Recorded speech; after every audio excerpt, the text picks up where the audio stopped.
Hello friends, welcome to நிதிஷ்வாங். இன்னைக்கு என்னோட சாப்பாடு என்ன அப்படின்னா இந்த வீடியோவில் பார்க்க போகிறோம். எப்பவுமே காலையில் எழுந்துச்சுன்னு ஃப்ரெஷ்ஷாக ஒரு ஜூஸ் எடுத்துக்குவேன். ஃப்ரூட் ஜூஸ் தான், எந்த விதமான சுகரும் ஆட் பண்ண மாட்டேன். உங்களோட ஸ்கின் க்ளோவிங்க்கு ரொம்ப முக்கியம் ஃப்ரெஷ் ஜூஸ் தான். காலையில் சாப்பாடு ரொம்ப மைல்டாக தான் சாப்பிட்டேன். இன்னைக்கு பச்சை பட்டாணியும் டோஃபுவும் மிங்கிள் பண்ணி ஓடிஜியில் வச்சு தான் நான் குக் பண்ணி சாப்பிட்டேன்.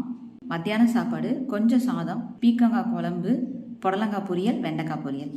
சாயந்தரம் ஒரு ஃபங்க்ஷனுக்கு கிளம்பியாச்சு. இன்னைக்கு ட்ரெஸ் அப்படின்றது சாரீ தான். என்னோட ஹேர் வந்து நேச்சுரலாகவே இது சைனிங் இப்போ வந்திருக்கு.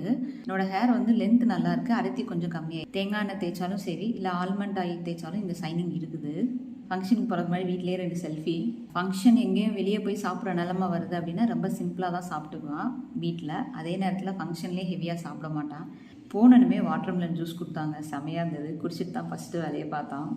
வாழையில கொழுக்கட்டை வச்சிருந்தாங்க, அது ரொம்ப பிடிச்சிருந்துச்சு, அது சாப்பிட்டேன். அப்புறம் பன்னீர் சாப்பிட்டேன். எந்த விதமான ஸ்வீட்டும் சாப்பிடல, சிப்ஸ் அதெல்லாம் நான் சாப்பிடல. தோசைக்கு வந்து வடகரி தொட்டு சாப்பிட்டுட்டேன். வீட்டுக்கு வரும்போது மணி 10 ஆயிடுச்சு.